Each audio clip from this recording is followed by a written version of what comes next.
Je m'associe aux remerciements, évidemment aux vœux et puis aux remerciements à destination de l'IRTS qui nous accueille et nous permet de retransmettre cet événement en direct. Vous avez parfaitement posé les éléments de réflexion qui nous guideront tout au long de la matinée. Dans un premier temps, dans une logique de témoignage et d'échange avec les adhérents de l'URIOPS, et puis dans un deuxième temps, dans une logique de mise en débat de ces questions avec les acteurs institutionnels.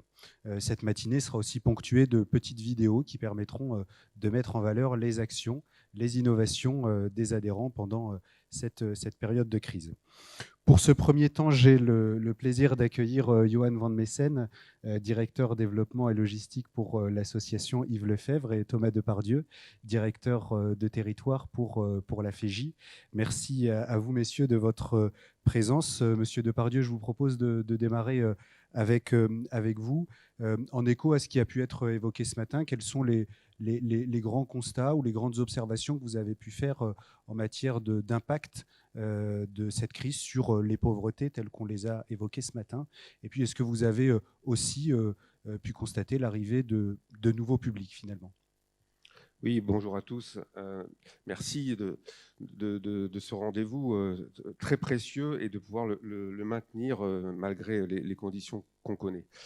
Effectivement, en termes de pauvreté, plusieurs constats. Le premier constat, c'est de dire que la solidarité nationale est précieuse et qu'elle permet à un grand nombre d'être maintenus à flot. Sauf que les plus fragiles, les travailleurs précaires, ceux qui sont en intérim, les étudiants, les jeunes et un certain nombre aussi d'auto-entrepreneurs, ceux-là, de par leur fragilité, sont impactés de manière très forte par cette crise et entrent peu à peu dans une pauvreté.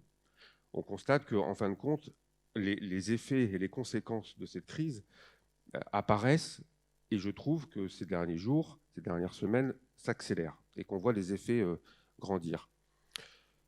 Dire qu'en fin de compte, les personnes qui sont touchées, ce sont ceux qui étaient fragiles et donc pour qui les difficultés augmentent. Et puis nous avons des gens aussi qui, peu à peu, accumulent des problèmes de pauvreté et des problèmes également de troubles mentaux notamment et de fragilité psychologique. Et ces personnes-là, de par cette crise, cette anxiété, cette angoisse, le manque de perspective en l'avenir, sont de plus en plus à même de décrocher. Et les phénomènes qu'on rencontre, c'est également des violences intrafamiliales, ce sont une augmentation des addictions. Et forcément, quand on accumule des situations de pauvreté monétaire et également de troubles psychologiques, forcément, la crise pour eux s'aggrave et les conséquences, notamment de remise à l'emploi, de retour à l'emploi, pour eux, c'est vraiment compliqué. Alors justement, vous, pendant le petit échange, les temps d'échange préparatoires à cette matinée que nous avions eu, vous aviez justement pointé le fait que, notamment dans le cadre de parcours d'insertion, finalement, au-delà des conséquences que vous évoquez, il y avait aussi des parcours qui ont été stoppés avec des personnes qui étaient dans un parcours justement dynamique et qui n'a pas pu être poursuivi. Comment est-ce que ça s'est manifesté? Est-ce que vous pensez finalement, c'est un peu naïf de le dire comme ça, mais qu'on pourrait rattraper un petit peu ce retard? Il y a d'abord une brutalité de l'interruption de parcours à partir du mois de mars, avec des difficultés pour même rentrer en contact avec des référents RSA notamment, et d'insertion professionnelle. Et puis, peu à peu, il y a eu un espoir de reprise au moment de l'été. Mais malheureusement, cet espoir s'est vite arrêté avec des parcours soit freinés, soit stoppés net. Je pense à des gens qui avaient entamé une formation pour qui il y avait un stage de prévu en entreprise, mais une entreprise fermée, une entreprise en réduction d'activité ne peut pas accueillir de stagiaires. Et pour cela, très concrètement, la formation s'est arrêtée et la formation n'a pas été validée. Donc, c'est des gens qui avaient un espoir, qui étaient vraiment dans un élan et une dynamique de formation. Pour cela, ça s'est véritablement arrêté net. Et puis, un stage, souvent, c'est aussi un accès à l'emploi derrière. Il y a souvent des gens qui, après un stage, accèdent à l'emploi dans la même entreprise. Donc pour cela, ça a été effectivement très compliqué. Et puis, en matière aussi d'insertion pour des personnes en situation de handicap, un processus d'autonomisation, de professionnalisation, d'accès en ESAT ou d'accès en entreprise adaptée, tous ces parcours-là se sont freinés. Alors, ce qui va être compliqué, la suite, on ne sait pas quand ça sera la suite, c'est d'abord de retrouver l'espoir, parce qu'aujourd'hui, il n'y a pas de perspective, ce qui crée de l'angoisse, ce qui crée forcément un manque de motivation. Quand on ne sait pas de quoi l'avenir sera fait, on a du mal à se projeter, on a du mal à se mettre dans un élan pour avancer. Donc là, aujourd'hui, on est dans cette situation-là, où il n'y a pas de perspective. Mais demain, votre question, c'est aussi de savoir comment on va faire demain. Pour des gens qui ont eu une situation stop et net, qui sont dans un statu quo, voire pour lesquels la situation s'est aggravée, notamment en termes de psychologie. Et pour eux, la remise dans un parcours d'insertion va être très compliquée. Et dans les mois, dans les semaines qui viennent, je pense que l'accompagnement psychologique, ce sera déterminant pour les personnes qui sont en parcours d'insertion. Merci Thomas Depardieu. Johan Van Messen, je me tourne vers vous, peut-être en écho à ce qui vient d'être évoqué à l'instant par Monsieur Depardieu concernant notamment des aggravations de situations, concernant l'accueil de nouveaux publics. On parlait par exemple des violences intrafamiliales. Vous avez aussi été confronté au niveau de votre association à cette configuration. Alors, je ne sais pas si le micro fonctionne. Si, bonjour à tous. Alors, j'ai voulu quand même faire un peu de feedback par rapport à ce confinement, puisque dans notre secteur, c'était quand même particulier, qu'on soit en hébergé ou en milieu ouvert. Le confinement Vous intervenez de mars, dans le champ de la protection de l'enfance. Voilà. Le confinement de mars a été extrêmement complexe à appréhender, faute de pouvoir l'anticiper très clairement. Il a été nécessaire de repenser le logiciel de fonctionnement dans toutes les strates organisationnelles. Manque de pays, manque de masques, manque de protection dans un contexte où les modalités même de prise en charge étaient dans un flou complètement complet. La notion de danger revisitée, les droits de visite et d'hébergement revus, la garde des enfants de travailleurs sociaux qui avaient été aussi oubliés puisqu'ils n'étaient pas premiers de cordée, les accès à l'école ou l'école à la maison pendant que l'éducateur était en visite au domicile par Teams et en synthèse entre professionnels où leurs propres enfants n'ont pu être préservés malgré le port d'oreillettes. C'est à ne pas oublier non plus en termes de charge mentale aujourd'hui qu'on doit récupérer. Avec cette perméabilité entre vie professionnelle et vie privée, tout ça a donc été mis à l'épreuve avec une augmentation importante de travail qui s'est naturellement manifestée dans des modalités organisationnelles. Alors pour préparer cette interview, je me suis rapproché de la directrice de pôle Prévention Milieu Ouvert qui gère l'ABMO et la MJE de l'association. Et j'ai pu vérifier qu'on avait constaté une augmentation de 40% des mesures judiciaires d'investigation éducative depuis un mois sur le simple territoire amiénois. Voilà, c'est un élément assez important puisque ça double quasiment la capacité d'accueil pour cette activité. Ce qui m'a été également soulevé, c'est qu'à la fois ce confinement a été complexe à appréhender, les sorties de confinement aussi, mais il a permis aussi de revisiter les critères d'évaluation des compétences parentales. Les éducateurs ont pu faire remonter à leur chef de service que des parents qu'on pensait dépourvus ou éloignés de toute capacité d'élaboration pour changer et s'améliorer ont su mettre en place des stratégies, ont su s'adapter, ont su prendre de la distance et du recul pour justement montrer qu'ils étaient en capacité de prendre en charge leurs enfants. Donc je tenais aussi à le souligner ce matin puisque ce confinement est aussi révélateur de choses positives. Merci, merci Johan. Alors, on le disait, vous êtes dans le champ de la protection de l'enfance. Vous avez commencé à illustrer comment est-ce que cette situation a demandé de l'adaptation pour les professionnels. Ça s'est manifesté de façon assez différente, suivant finalement qu'on était en établissement ou en milieu ouvert. Mais vous me disiez qu'il y avait eu aussi pas mal de croisements finalement qui n'existaient peut-être pas avant ou pas suffisamment. Pas mal de croisements entre ces professionnels avec des phénomènes d'aide. Et comment est-ce que ça s'est matérialisé et qu'est-ce que ça, si on finit aussi sur une note un petit peu positive, qu'est-ce que ça a apporté au niveau de l'association ? On a mis en place en interne une plateforme de collaboration pour mettre en les ressources matérielles et humaines en commun, notamment pour doter certains établissements d'hébergement en éducateurs qui étaient disponibles du fait de leur mission changeante. notamment les éducateurs en prévention spécialisée qui, certes, investissaient ce qu'on appelle les rues du numérique, mais pouvaient être aussi en renfort sur les établissements si demain on devait manquer de personnel, puisque en gestion de crise, c'était bel et bien ça, c'était comment prendre en charge la continuité des enfants dans nos établissements. Alors, ce qui a été également complexe, c'était donc de repenser donc le logiciel, comme je le disais en première question. Donc, pas d'activité collective, une adaptation importante, puisque nos sites pouvaient accueillir des rendez-vous, mais pas forcément d'activité en commun ou de médiation. Comment on fait un droit de visite entre parents lorsqu'on ne peut pas sortir de puzzle, ou voilà, très clairement, comment on peut trouver des médias nouveaux. Donc, c'est encore une fois une forme d'adaptation pour le secteur. Alors, au sein même des familles, la gestion de la scolarité a été tout autant problématique que tout à chacun. Rappelez-vous ce que c'était d'être télétravailleur et professeur en même temps. Renforcé pour nos familles par défaut de matériel ou accès à la compréhension des consignes et du contenu des cours qui étaient diffusés sur les plateformes de l'éducation nationale. Et bien, concrètement, c'était un défi de la complexité où on a souhaité éviter le plus possible la déshumanisation de la relation par l'adaptation des réponses à apporter aux familles. Et donc, il y a eu donc des plateformes de collaboration, alors en interne chez nous, mais aussi interassociatives, et notamment dans le département de l'Oise, où les établissements ont pu mettre en commun également des ressources matérielles et humaines avec des étudiants. Voilà. Merci pour ce témoignage. Alors, vous venez d'évoquer les rues du numérique. Au rayon des pauvretés, on en a beaucoup parlé pendant cette crise. Il y a la question de la fracture numérique. Thomas Depardieu, je me tourne vers vous. C'est un élément que vous avez là aussi particulièrement noté dans cette période et sur lequel on avait pu échanger. Alors, je ne l'ai pas précisé, mais nous sommes suffisamment à distance les uns des autres pour se dispenser du port du masque durant l'interview, même si évidemment l'ensemble des mesures de sécurité sont respectées par ailleurs. Et on nettoiera les micros en les quittant.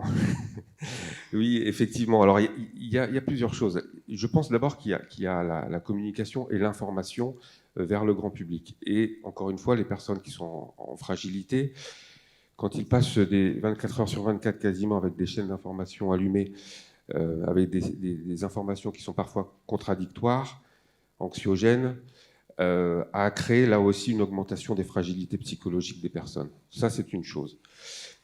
Et puis, il y a ce que vous disiez sur la fracture numérique. On a clairement constaté que des personnes, des foyers qui étaient en difficulté financière, ont fait des choix, y compris de faire le choix de supprimer l'abonnement Internet, de vendre le téléphone, de vendre la tablette ou l'ordinateur, pour pouvoir s'alimenter, puisque des frais supplémentaires étaient intervenus, notamment en termes de frais de cantine et de baisse de revenus. Et donc, se pose la question de comment ces personnes-là peuvent, dans ces moments-là, accéder à ce que j'appelle quand même des services publics, c'est-à-dire l'enseignement, pour beaucoup, qui a été pendant longtemps à distance, pour les étudiants, que l'enseignement est à distance, accéder parfois à des rendez-vous médicaux. On voit bien que ne serait-ce que pour se vacciner en ce moment, c'est aussi par Internet que ça fonctionne. Donc un certain nombre aujourd'hui de services publics sont accessibles par Internet. Et donc on constate aujourd'hui qu'il y a des gens qui ne peuvent plus accéder à ces services publics parce que dans le même temps, phénomène extraordinaire et très positif, mais sauf qu'il faudrait qu'on puisse emmener tout le monde. Mais beaucoup d'outils se développent par Internet. On multiplie les visios, on multiplie aussi tous les outils informatiques qui permettent plein de choses, mais qui en excluent dans le même temps d'autant. Et donc, il y a véritablement à se poser la question de demain, comment on permettra à tout le monde d'être sur un pied d'égalité en matière d'accès à l'informatique et à Internet. Johan, même question sur la fracture numérique. Vous l'avez constaté aussi, vraisemblablement sur des phénomènes un peu identiques. Oui, et pour répondre à votre question, qui a une double entrée à mon niveau, quand même, soulignons la créativité des services à pouvoir s'adapter, encore une fois, dans leur pratique assez rapidement pour pouvoir répondre à leur mission de maintenir le lien social avec les publics les plus éloignés. Alors oui, on a ouvert des groupes de parole sur Internet, on a fait des activités socio-éducatives par Internet avec toutes les plateformes de visio. Les droits de visite et d'hébergement, pas d'hébergement, pardon, droits de visite ont été faits également par visio sur toutes les plateformes pour s'adapter aux parents. Pour certains, on parle d'innovation. L'innovation n'est pas si ordinaire que ça, hein, puisque là, encore une fois, cette adaptation était extraordinaire. Alors, ce qu'on a pu constater quand même en termes d'équipement, en termes de taux d'équipement, hein, puisque la réponse à votre question, la deuxième entrée, ce sera celle-ci. Des PC pour certains, des écrans de smartphone pour d'autres et parfois rien. Pour les salariés, donc oui, assez rapidement dans le secteur, on a tous réussi à les équiper assez rapidement. Pour les usagers au domicile, donc je le disais, peu de PC, pas mal de smartphones et des cours en distanciel ou en ENT sur des écrans de 5 pouces. Hein, je vous laisse imaginer 5 pouces, la taille d'un écran pour suivre un PowerPoint. Alors la question de la dématérialisation par l'impression des documents, de les scanner pour les renvoyer à l'école, ont tout été aussi problématiques pour les familles quand on n'a pas de scanner, quand on n'a pas les ressources pour s'acheter des cartouches d'encre. Hein, je vous laisse regarder les tarifs aussi pour renouveler vos cartouches d'encre. Alors on parle d'électronisme, oui effectivement, tant dans la compréhension des usages que dans la compréhension de l'écrit par l'écran. C'est toute une culture à appréhender. Alors il a été quand même observé des chaînes de solidarité, des éducateurs, des instituteurs qui ont relevé, déposé des devoirs et des leçons en papier, justement pour tous ceux qui étaient le plus éloignés du numérique. Alors, je me permets un croisement avec la thématique de la pauvreté. Alors, en CA de l'URIOPS, on avait tenté de le mesurer, le définir, de trouver une définition commune, ce qui a été éminemment complexe. Quand même, cette fracture numérique, finalement, vient renforcer la pauvreté. Comment accéder à des ressources dématérialisées? Comment accéder aux services publics dématérialisés? Comment transmettre des compétences qui sont elles-mêmes dématérialisées? Alors, quel enseignement empirique on peut tous tirer? On peut quand même déjà se dire que la fracture est à la fois générationnelle et probablement géographique. Oui, on n'a pas tous la fibre optique en fonction de là où on habite. Elle provoque également une incapacité économique. Tout à l'heure, on entendait que les choix ont été opérés entre un abonnement ADSL et pouvoir s'alimenter correctement. Alors, juste une étude du Crédoc que je suis allé visiter pour préparer ce matin. Elle nous renseigne, la dernière de 2018, sur le fait qu'un adulte sur 5 se dit en difficulté par rapport à l'usage des outils numériques. Et même si le taux d'équipement augmente en mobile, si on regarde finement l'étude, elle nous renseigne sur quelque chose à avoir à l'esprit. Seuls 46% des ruraux et 46% des allocataires des minima sociaux sont équipés, à l'instar des 70% interrogés qui habitent en région parisienne. Alors intéressant de constater aussi que le taux d'équipement ne fait que de baisser depuis 2015. Alors oui, 2020, ce sera assez exceptionnel en termes d'acquisition, mais cela doit pouvoir nous conduire à porter une réflexion collective sur l'accès à la ressource, puisque le numérique a finalement un caractère assez dual. Il exclut tout autant qu'il inclut. Voilà, je voulais terminer là-dessus.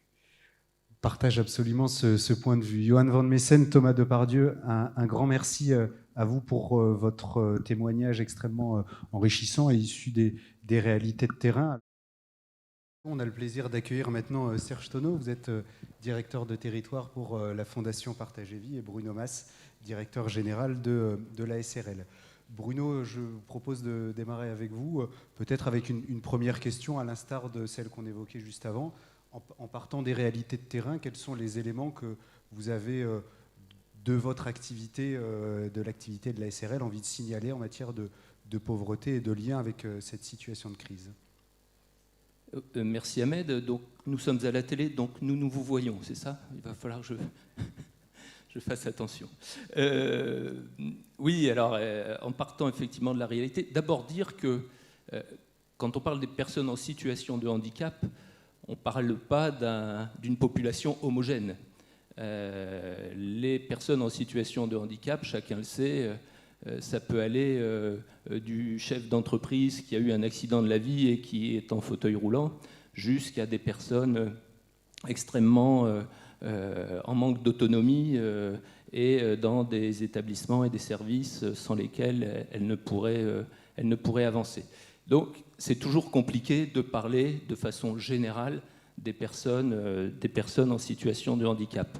Elles sont singulières, elles sont multiples, elles vivent chez elles vivent en établissement. Bref, chacun l'aura compris, c'est difficile de tirer des éléments d'ensemble. Ceci dit, et donc elles ont été exposées, comme toutes les personnes aux conséquences de la crise sanitaire. Évidemment, les impacts ont été différents, je le redis, selon leur situation. Mais par rapport à ce thème des pauvretés, je retiendrai essentiellement 3 aspects. Le premier aspect, il a largement été évoqué dans la table ronde précédente, c'est la question de la rupture électronique. Forcément, les collègues précédents, Johan et Thomas, l'ont évoqué, ça a touché bien plus largement que les personnes en situation de handicap.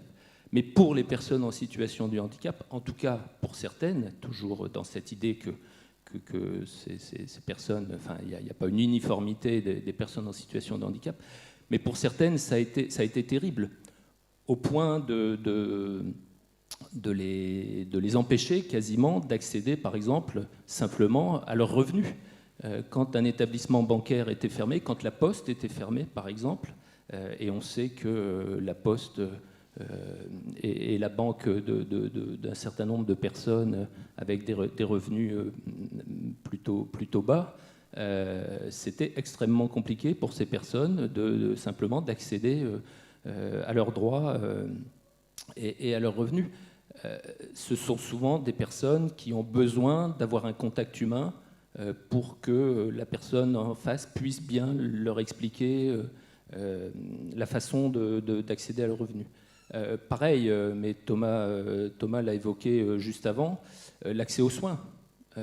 Aujourd'hui, effectivement, pour qu'une personne en situation de handicap isolée puisse accéder à la vaccination, bien clairement, si elles ne sont pas accompagnées, ça peut être très compliqué. Ça, c'est le premier point, je dirais, la digitalisation qui a été encore renforcée. C'était un problème, c'était déjà une question avant, qui a été renforcée par la crise. L'autre point sur lequel j'aimerais insister, la pauvreté, elle est aussi du côté de la relation humaine, du côté de l'isolement social, voire de l'isolement affectif. Là aussi, forcément, les personnes ont vécu les choses, comme chacun d'entre nous, différemment, selon qu'on soit en famille, qu'on soit seul, qu'on soit à la campagne, qu'on soit à la ville, qu'on soit... Enfin bref. Mais pour certaines personnes en situation de handicap, en particulier celles inscrites dans la dynamique inclusive, qu'on prône et qu'on porte, et qu'il ne s'agit évidemment pas de remettre en cause, mais qu'il s'agit sans doute de re-questionner à l'aune de ce qu'on vient de vivre. Parce que dans les établissements qui sont parfois un peu malmenés, parfois un peu décriés, il n'empêche que dans ce temps de crise, les personnes n'étaient pas seules. Les personnes étaient avec les autres habitants de ces structures, avec leurs professionnels, ce qui était moins le cas, et on l'a vécu parfois très durement pour des personnes qui étaient chez elles en autonomie. Et puis, le troisième point, c'est quand même la question de l'accès au travail. J'ai changé quelques semaines après le début de la crise. Le responsable de l'emploi accompagné sur l'île, Hubert Delemaire, nous disait que les personnes qui étaient accompagnées par ce service avaient été les premières touchées directement par, si ce n'est les suppressions d'emplois, mais on l'évoquait tout à l'heure, l'absence de stage, l'absence de mise au travail. Et c'est bien les personnes en situation de handicap qui ont été parfois les premières victimes de la situation.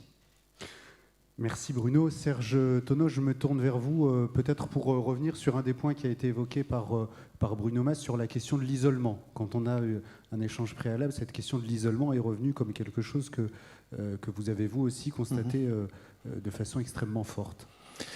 Oui, merci. La Fondation Partage et Vie, dans le Hauts-de-France, gère 10 EHPAD, 5 résidences autonomie de masse et un service d'aide à domicile. Comme tous, nous avons été frappés par une crise sanitaire qui dure et qui n'en finit pas. Nous entendons parler d'un 3e confinement dans les jours prochains. Et cela signifie et aura pour effet de fragiliser encore davantage les personnes âgées, les personnes handicapées. Vous l'avez compris, comme mon collègue l'a évoqué, je ne vais pas parler de pauvreté économique, je vais surtout m'attarder sur la pauvreté de la relation sociale. Lors du premier confinement, le 16 mars 2020, pour protéger les résidents de nos maisons, à la demande des autorités sanitaires, nous avons fermé les EHPAD de tout contact extérieur. Famille, bénévoles, kinés libérales, coiffeurs et toutes les prestations d'animation extérieure ne pouvaient plus rentrer dans nos établissements. Certains médecins libéraux refusaient de rentrer dans nos établissements. Et même, du coup, les résidents ne pouvaient plus se rencontrer entre eux. Lors du second confinement, nous avions la volonté de faire quelque chose pour réduire l'isolement de nos résidents.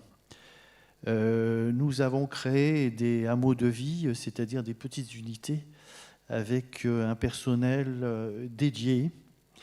Ces petits îlots ont permis aux résidents de retrouver une vie sociale. Cependant, les visites des proches étaient limitées sur rendez-vous avec un dispositif très contraignant. L'ensemble du personnel de terrain a fait preuve alors d'inventivité et d'innovation. Les rendez-vous sur Skype, les gazettes familiales. Nous avons adressé près de 15 000 gazettes familiales aux familles. Mais aussi l'animation où on a fait des lotos dans les couloirs, etc. Tout le personnel a fait preuve d'imagination pour passer au mieux ces moments difficiles. Aujourd'hui, les vaccins, les mesures prises pour adapter au mieux nos organisations afin de desserrer les contraintes tout en maintenant un certain niveau de sécurité nous permettent d'être un peu moins dans la pression. Et je pense aussi que cette crise tragique a créé une véritable dynamique de solidarité. Pour finir, en ce qui nous concerne, on a tendance à frapper sur le dos de nos institutions. Nous frappons aussi sur le dos de l'ARS pour la région. Mais pour le cas, il est à noter que nous avons quand même été bien accompagnés par l'ARS, soutenus aussi par des mesures financières importantes qui ont permis quand même de renforcer les équipes. Voilà. Merci. Peut-être un mot, un court mot, le temps nous est malheureusement compté au cours de cette matinale, mais c'est un sujet quand même important dans la poursuite de cette réflexion sur la question de l'isolement. Vous disiez, on n'a peut-être pas suffisamment pris le temps d'avoir une réflexion éthique sur finalement la liberté ou le choix des personnes et sur la place de leur parole. Est-ce qu'on peut en dire un mot brièvement, mais en dire un mot quand même? Oui. Enfin, juste avant, je voudrais quand même parler de la situation difficile des services d'aide à domicile. Nous gérons un service d'aide à domicile. Les aides à domicile sont des hommes et des femmes qui sont des véritables vigies de notre système de santé. Parce qu'ils repèrent la solitude. Elles voient quand les personnes qu'elles s'occupent ne vont pas bien. Elles font de la prévention. Ce sont des actrices et acteurs indispensables. Elles nous ont remonté les souffrances des bénéficiaires de ce service, qui étaient aussi dans une atmosphère de peur. De nombreuses personnes à domicile n'ont que pour seule visite celle du personnel de ces services. Et donc, pourquoi j'insiste sur l'aide à domicile ? Nous le savons bien, les moyens alloués aux services à domicile sont insuffisants, alors que, je le répète, elles ont un rôle essentiel dans notre société. Alors, je déplore que ces salariés ne bénéficient pas de mesures dites Ségur, et ce qui vient renforcer un sentiment d'injustice. Alors, si on me laisse encore un peu le temps, je vais juste faire un petit commentaire sur la question que vous m'avez posée sur l'éthique. Donc, la Fondation Partage et Vie, bien avant la crise, s'est attachée à réfléchir à la démarche d'éthique à l'initiative de notre directeur général, Dominique Modron, et les membres du personnel.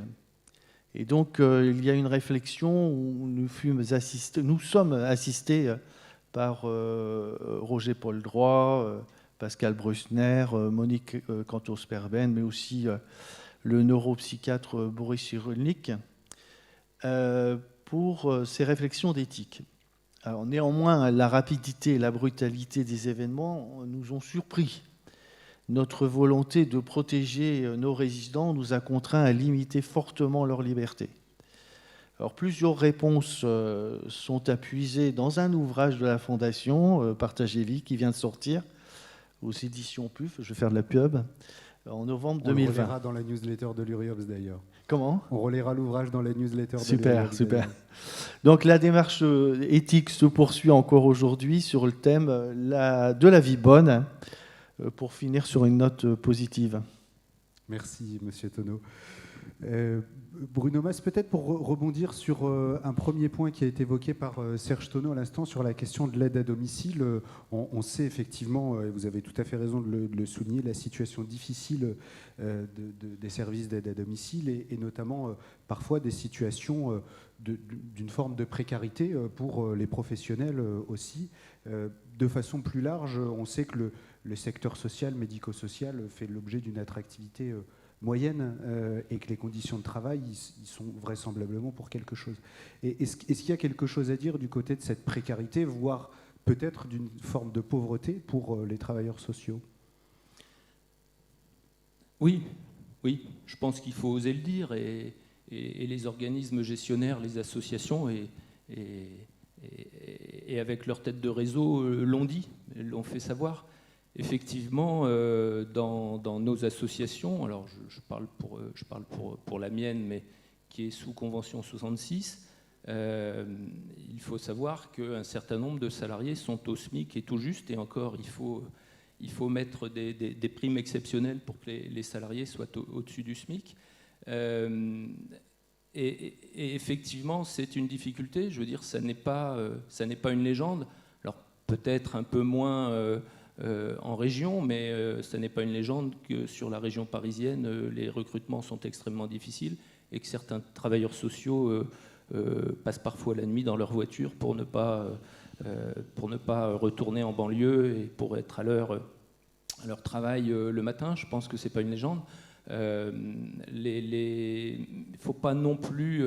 Je ne peux pas ignorer les propos de certains intervenants sociaux disant qu'ils ont beaucoup de mal à travailler certains sujets avec les personnes qu'elles accompagnent sur des sujets auxquels elles-mêmes sont confrontées dans leur vie personnelle. Serge parlait des services d'aide à domicile. Combien de salariés de l'aide à domicile sont à temps partiel, en plus d'être sur des salaires quand même relativement peu élevés. Et quand c'est du temps partiel choisi, voilà tout. Mais régulièrement, c'est aussi du travail partiel non choisi. Donc oui, je pense que c'est une réalité. Et c'était évoqué à l'instant, effectivement, moi, un certain nombre de salariés de l'association. Et je ne parle pas forcément des élus représentants, mais des salariés disant qu'ils n'ont pas bien compris tout au long de cette crise. Certes, ils ont pu toucher cette fameuse prime Covid, mais au tout départ, ils avaient un peu de mal parfois à entendre sans cesse, tout à l'heure était évoqué, les gens qui étaient branchés sur les chaînes d'infos en permanence au départ, les applaudissements à destination des personnels soignants, qui évidemment méritaient largement ces applaudissements, mais certains sont venus me dire, mais nous, on ne parle jamais de nous. Et puis effectivement, la cerise sur le gâteau, si je puis dire, c'est le Ségur, où effectivement un certain nombre de ces professionnels qui accompagnent parfois de façon compliquée et difficile dans certaines structures, je pense aux maisons d'accueil spécialisées par exemple, des personnes en très grande difficulté, nécessitant du soin permanent. Et oui, les personnes n'ont pas compris pourquoi elles n'auraient pas accès à ces, je ne sais plus combien, 183 €, je crois. Oui, je pense qu'il faut le dire. Merci. Bruno Mas, Serge Tonneau, merci pour vos témoignages, là aussi extrêmement riches et qui viennent vraiment illustrer une réalité de terrain qu'on pourra mettre en débat avec les acteurs institutionnels dans la deuxième partie de cette matinale. Alors, on a assez largement évoqué la question de l'isolement. Là aussi, je vous propose de découvrir en vidéo une illustration de ce qu'ont pu mettre en œuvre nos adhérents pour lutter contre cet isolement des personnes et des publics accueillis et accompagnés. Merci à vous deux. On accueille maintenant Rodolphe Dumoulin, haut-commissaire régional à la stratégie de lutte contre la pauvreté, et Christophe Devize, président du collectif Alerte Nationale. Merci messieurs pour votre présence. Rodolphe, on va commencer avec vous, puisque je sais que vous avez une petite contrainte horaire qui vous obligera à vous absenter une petite partie de cette matinale. Alors, sans plus tarder, quels sont les éléments de réaction que vous avez suite aux témoignages de terrain assez riches qu'on a eus ce matin? Merci et bonjour. D'abord la confirmation évidemment du dégât économique et social considérable de cette situation, qui est évidemment accélérateur de pauvreté, mais aussi d'exclusion.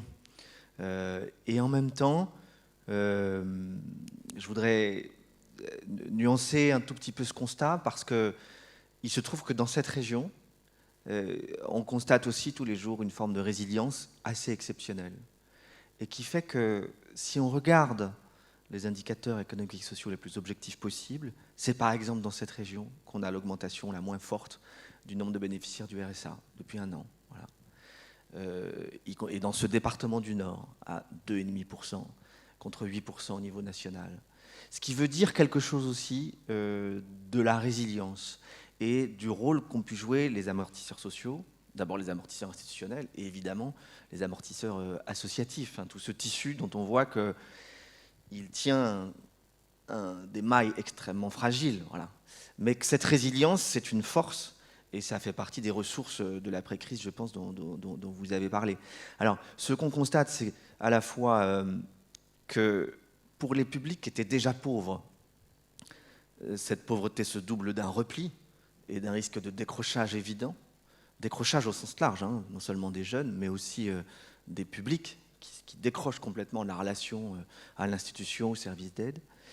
Et puis, celle qui a basculé d'ores et déjà et qui explique une partie de l'augmentation des chiffres, c'est cette fameuse zone grise, ces franges de la pauvreté. Et il se trouve que notre région c'est aussi une des caractéristiques, c'est que non seulement on a un taux de pauvreté qui est extrêmement important, 18% contre 14% au niveau national, mais si on y rajoute la population qui est juste à la frange, c'est-à-dire entre 60 et 70% du revenu médian, donc juste au-dessus, elle est de près de 10% chez nous, ce qui fait qu'on arrive à 28% de population pauvre ou aux franges de la pauvreté. Et on voit bien que c'est cette frange-là qui est la zone à risque, voilà, qui est déjà en train de basculer. D'où le nom d'ailleurs du plan annoncé par le Premier ministre en octobre, plan anti-bascule.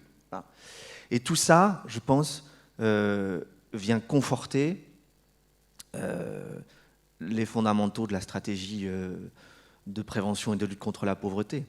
La stratégie ne s'est pas arrêtée, elle s'est recentrée de fait sur la réponse à l'urgence sociale, sur la mise à l'abri, sur l'accès aux soins, sur le soutien au réseau d'aide alimentaire, qui n'a jamais été aussi considérable depuis l'année qui vient de s'écouler, qui nous a permis aussi de faire bouger des lignes. On n'a jamais aussi bien mis à l'abri que depuis un an. Alors, Certains vont dire il aura donc fallu des raisons sanitaires pour qu'on se donne les moyens de mettre à l'abri. Le résultat, en tout cas, c'est qu'on n'aura jamais aussi bien mis à l'abri, avec des résultats considérables aussi sur la sortie de l'hébergement vers le logement. Mais évidemment que les ambitions transformatrices initiales de la stratégie pauvreté sur l'insertion, sur la prévention, ont été complètement déstabilisées. Mais plus j'entends les uns et les autres, et plus je me dis que ces intuitions-là, qu'est-ce qui fait l'ADN de la stratégie? La coopération, faire ensemble, décloisonner, dépasser les limites entre les approches curatives et préventives, entre le social et l'emploi, entre le social et l'éducation, entre les professionnels et les bénévoles, entre les professionnels et les usagers eux-mêmes. Donc la coopération au sens large, faire ensemble et le décloisonnement, et puis la prévention, voilà, qui était une innovation forte, et dont on voit, et la présidente a ouvert cette matinée en se posant la question de savoir si est-ce vraiment des pauvretés nouvelles ou des pauvretés révélées que notre déficit de prévention a été incapable ou insuffisamment armé pour prévenir. Tout ça confirme que je suis convaincu que plus que jamais, les fondamentaux de la stratégie autour de la coopération, de l'insertion et de l'insertion par l'emploi, par l'activité, sont plus que jamais d'actualité.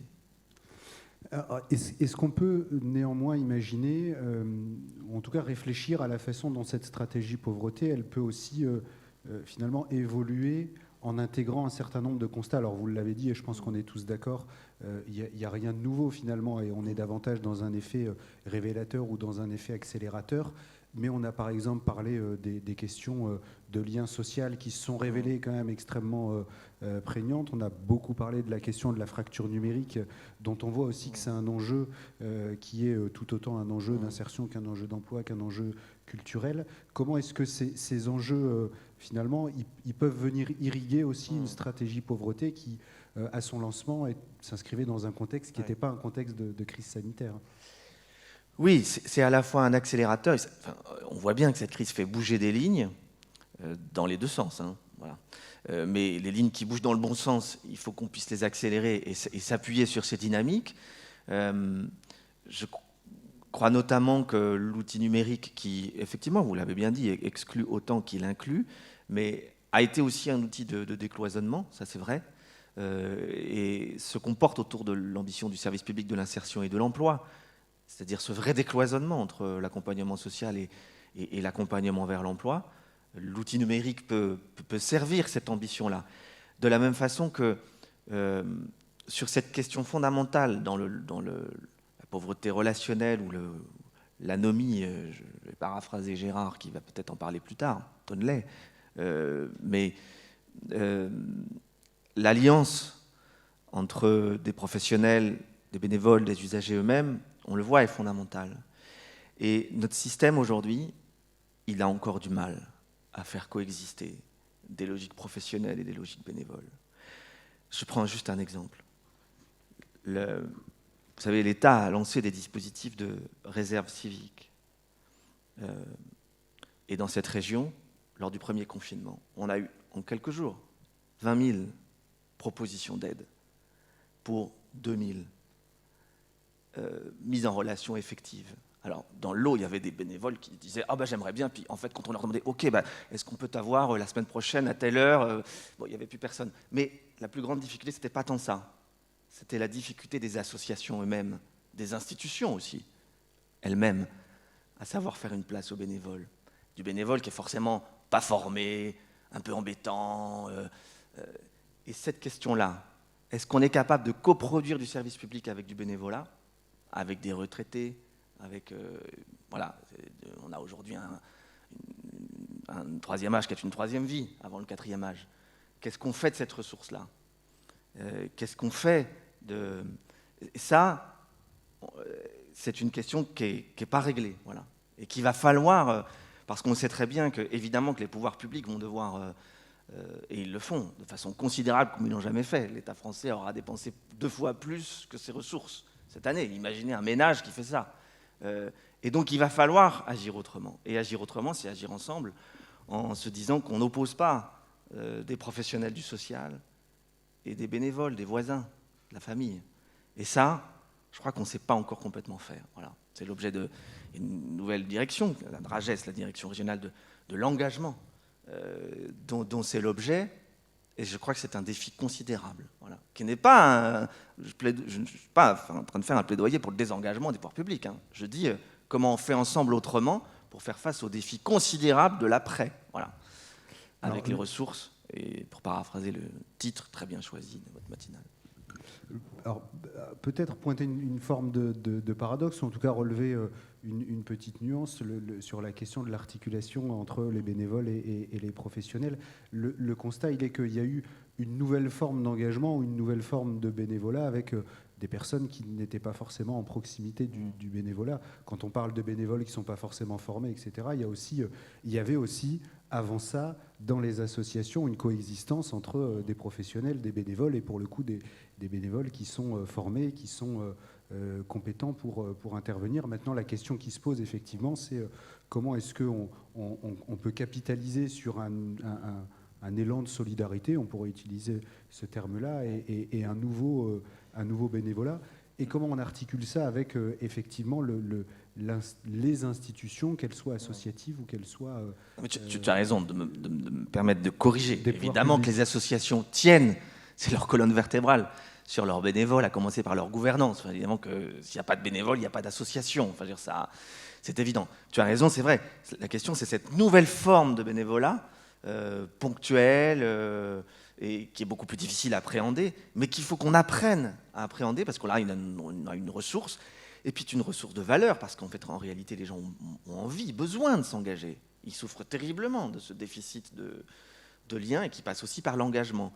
Et donc, une partie de la réponse va venir à la fois de personnes dont on ne saura plus dire s'ils sont bénéficiaires ou s'ils sont intervenants sociaux eux-mêmes, quoi. Et généralement, c'est là qu'on a gagné, quoi, quand on ne sait plus faire la différence entre l'usager et le bénévole. Merci Rodolphe Dumoulin. On se retrouve tout à l'heure pour poursuivre les réflexions de cette matinée. Avec plaisir. Christophe Devis, je me retourne vers vous, cette fois-ci avec une casquette donc, qui n'est plus une casquette institutionnelle, mais qui est plutôt une casquette associative, puisque vous êtes président du collectif Alerte Nationale. Là aussi, première question toute simple, quelles sont vos réactions ou les éléments que vous avez envie de retenir de la matinée ? La première réaction, je pense que c'est un peu comme Rodolphe l'a dit tout à l'heure, on se rend compte que dans notre pays, les conséquences de la crise sont peut-être un peu moins lourdes sur le plan social que dans d'autres pays, et ce pour deux raisons. La première raison, elle est bien connue, c'est quand même la force de notre modèle de protection sociale, qui est quand même assez exceptionnel, on le mesure tous les jours. Et la deuxième raison, c'est la grande richesse du tissu associatif. Ce tissu associatif, aussi bien dans le monde médico-social, dont il y a eu plusieurs représentants ce matin, que dans le monde des associations que je représente plutôt, c'est-à-dire des associations qui sont dans la lutte contre l'exclusion. Cette richesse, on l'a vu tout de suite se dresser dans un élan de solidarité, effectivement, avec des difficultés. Je pense à toutes les associations qui, effectivement, reposaient sur des bénévoles souvent âgés, enfin voilà, âgés au sens plus de 65, 70, âgé c'est mon âge, donc il n'y a pas de... Voilà, mais qui étaient fragiles par rapport au virus et qui ont dû très vite arrêter cette activité bénévole. Donc il y a eu plein d'associations qui ont eu un moment de sidération, de blocage, d'impossibilité de continuer leur action, mais qui ont très vite réagi, très vite trouvé des solutions pour... on a vu, ce qui était très intéressant dans ce qu'on a vu, c'est que on a vu, c'est pas simplement, il y a des dimensions qui sont un peu immédiates. La dimension aide alimentaire, tout le monde l'a mesurée dans les émissions de télévision. Vous parliez des chaînes en continu. On l'a tout de suite vu. On a vu à quel point c'était important. Mais on l'a vu tout à l'heure dans la dimension lutte contre l'isolement, contre l'exclusion, contre l'isolement, et puis dans la dimension fracture numérique. Je trouve que vraiment c'était très intéressant de voir ça. On pourrait rajouter aussi tout le conseil qu'ont pu donner toutes les associations vis-à-vis des personnes qui étaient complètement perdues par cette situation. Donc vraiment, la richesse du tissu associatif, je pense que c'est un des axes, un des points forts de notre pays. Et ça, le gouvernement, avec qui on a été en contact de façon très régulière pendant toute cette période, notamment du premier confinement, le gouvernement a bien compris qu'il y a toute une partie du public que les institutions les plus classiques n'arrivent pas à rencontrer, et évidemment encore moins à aider. Et il faut des associations qui soient capables d'aller vers pour aller effectivement trouver des solutions. Je pense par exemple au public des migrants. Ben, bien évidemment, les institutions classiques ne sont pas tout à fait en état d'aller vers ces publics, et il faut les associations. Je pense aussi au public des jeunes les plus en difficulté. Les jeunes, on a parlé de la protection de l'enfance, des jeunes sortis d'ASE, qui ont une espèce ressentent une exaspération vis-à-vis des institutions. Enfin, ils ont beaucoup vécu avec toutes les institutions, ils n'en peuvent plus. Et ils ont besoin d'aller vers d'autres...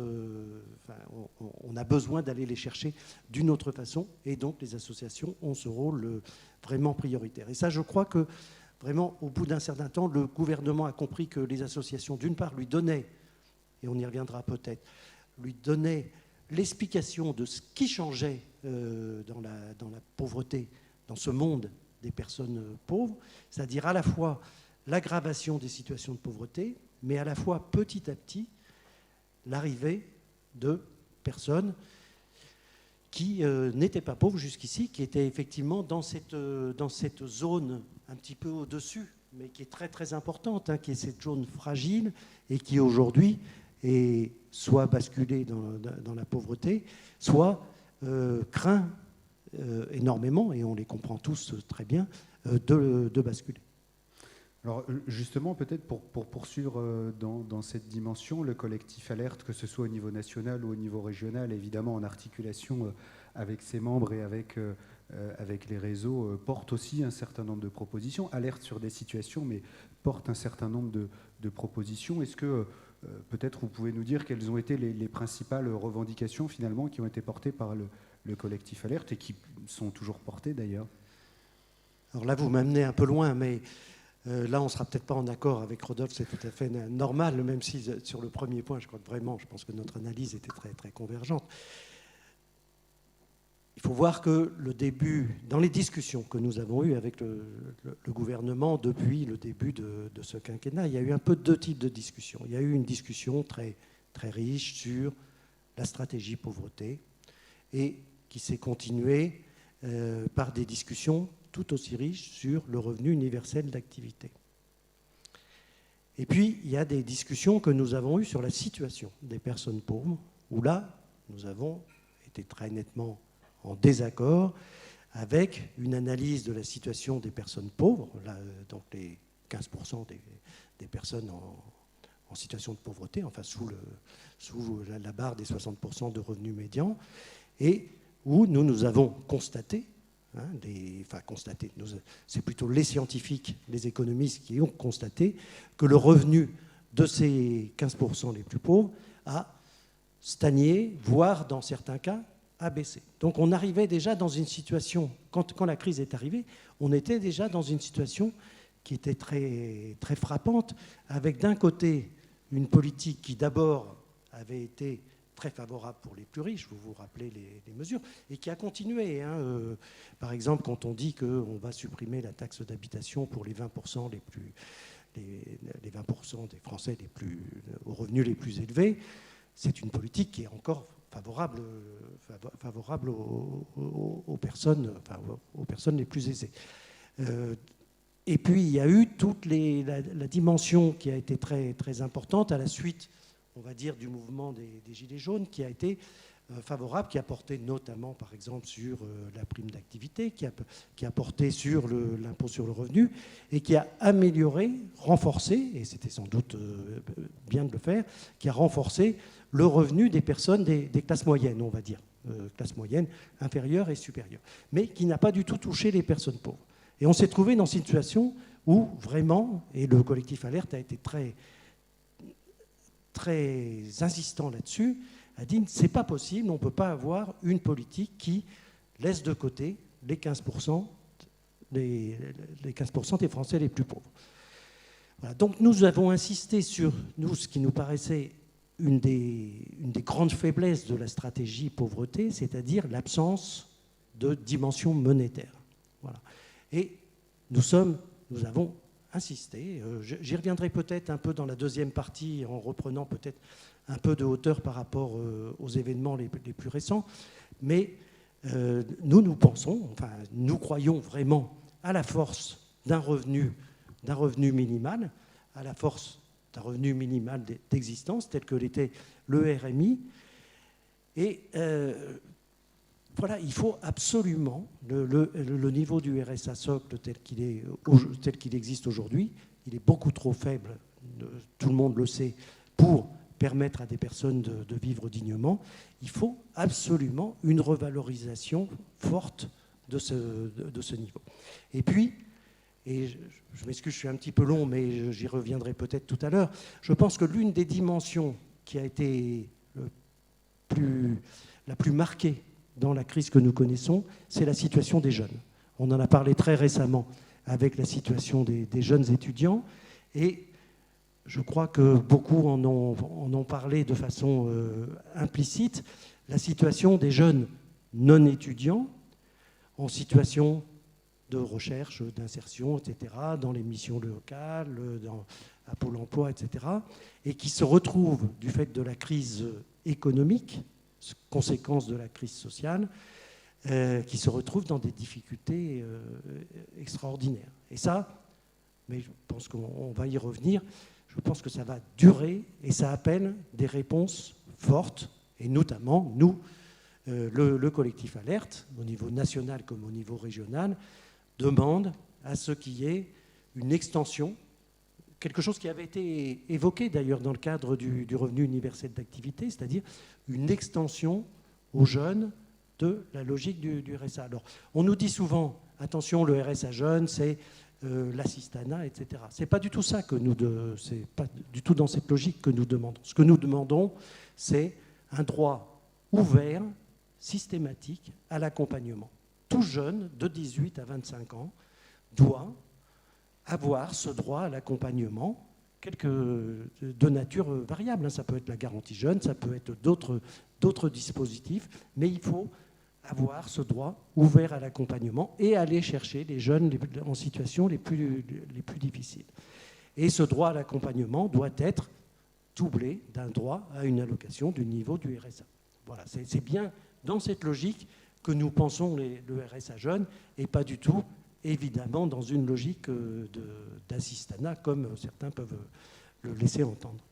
Merci beaucoup, Monsieur Devis. Alors, j'imagine aisément que Rodolphe a des éléments de réaction. Je vous propose simplement qu'on les conserve pour la fin de matinée, puisqu'on se réunira à nouveau à la fin de la matinée pour pouvoir reprendre ces questions. En tout cas, merci à vous deux pour ces éléments de réflexion.